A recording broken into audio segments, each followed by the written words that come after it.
एक छोटे से गांव में रामू नाम का एक जिज्ञासु लड़का रहता था, जो हमेशा नई चीजें सीखने का उत्सुक रहता था। एक दिन गांव के बुजुर्ग ने बताया कि जंगल में एक जादुई पेड़ है, जिसके फल इच्छाएं पूरी करते हैं। यह सुनकर रामू का मन उस पेड़ को खोजने का हुआ। अगली सुबह उसने अपने छोटे से बैग में कुछ जरूरी चीजें रखी और जंगल की दिशा में निकल पड़ा। जंगल घना था, पेड़ ऊंचे थे और रंग बिरंगे पक्षी चहक रहे थे। लेकिन अचानक एक भूखा शेर उसके सामने आ गया। रामू डर गया, लेकिन उसने अपनी हिम्मत जुटाई और शेर से कहा, महाराज, मैं जादुई पेड़ ढूंढ रहा हूँ, क्या आप मुझे रास्ता दिखा सकते हैं?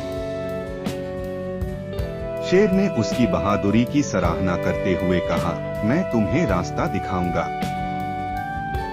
इसके बाद शेर ने रामू को नदी के किनारे छोड़ दिया। नदी का प्रवाह तेज था और पुल टूटा हुआ था। रामू ने अपनी बुद्धिमानी का उपयोग करते हुए पेड़ की डालियों को जोड़कर एक अस्थायी पुल बनाया और नदी पार कर ली। नदी के पार एक चालाक लोमड़ी मिली, जिसने कहा, मुझे अपने साथ ले चलो, मैं रास्ता जानती हूँ। रामू ने लोमड़ी पर भरोसा किया और वे दोनों आगे बढ़े। रास्ते में एक ऊंचा पहाड़ आया, जिस पर चढ़ना कठिन था। लोमड़ी ने उसे गुफा के रास्ते से ले जाने का सुझाव दिया।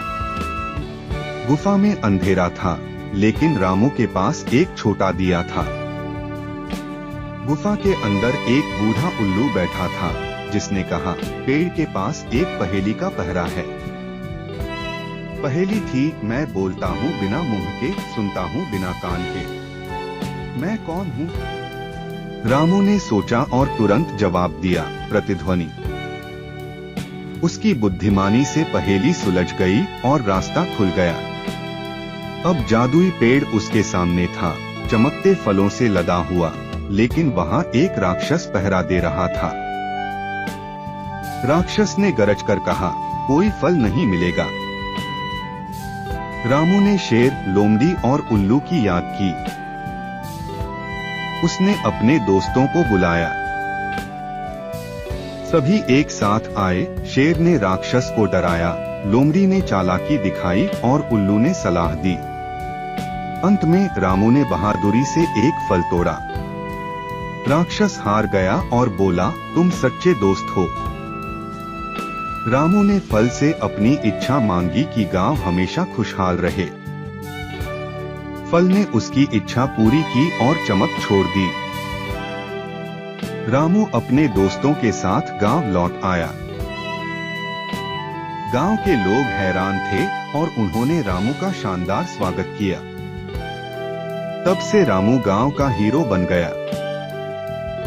उसने सीखा कि सच्ची दोस्ती और हिम्मत से किसी भी मुश्किल को हल किया जा सकता है। जंगल आज भी चमकता है और जादुई पेड़ की कहानी सुनाता है। रामू बड़ा होकर बच्चों को अपनी साहसिक यात्रा की कहानी सुनाता है। हर बच्चा जादुई पेड़ के सपने देखने लगता है और गांव में खुशहाली फैल जाती है। रामू की साहसिक यात्रा अमर हो गई है, जिसने गांव को एक नई पहचान दी है।